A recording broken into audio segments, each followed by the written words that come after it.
Dr. Toyland.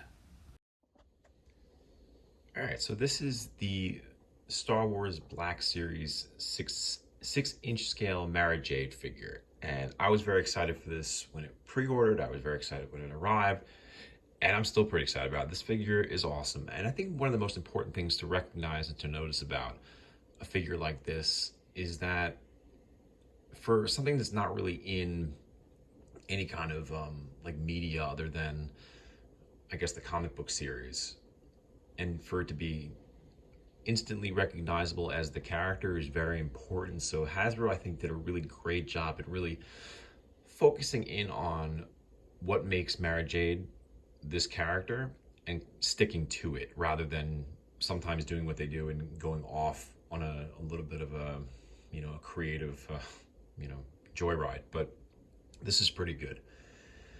Now, I'm not familiar with her from the comic books. I'm more familiar with her from like the book series.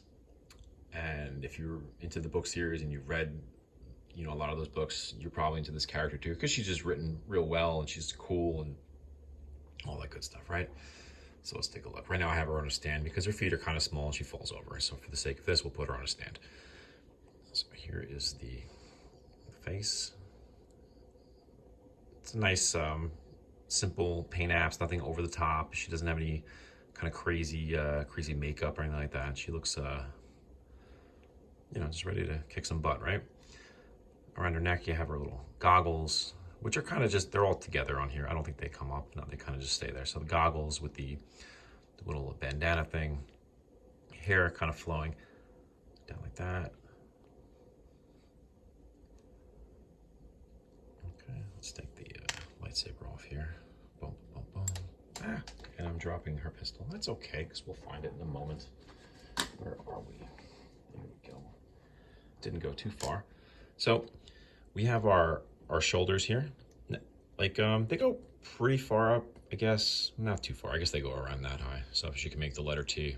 T is for tyranny. Anyway, no bicep swivel, unfortunately, but that's okay. You still have a swivel right here, and you have a single jointed elbow. So, I mean, it does limit a little of what she can do in terms of posing, but it's not the worst.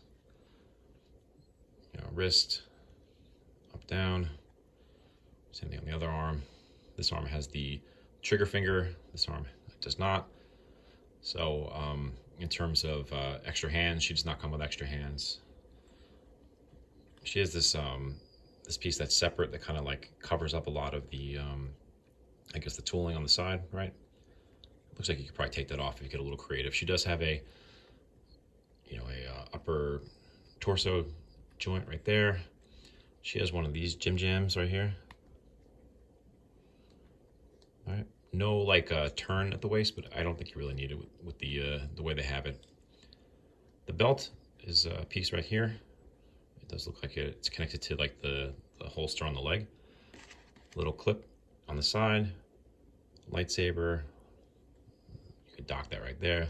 Looks pretty awesome. Holster on the side. Pop the gun in there. A little blaster. Here you go. Very cool. Legs, standard movement on the legs, thigh swivel, double jointed knees, rocker, and then back and forward on the foot.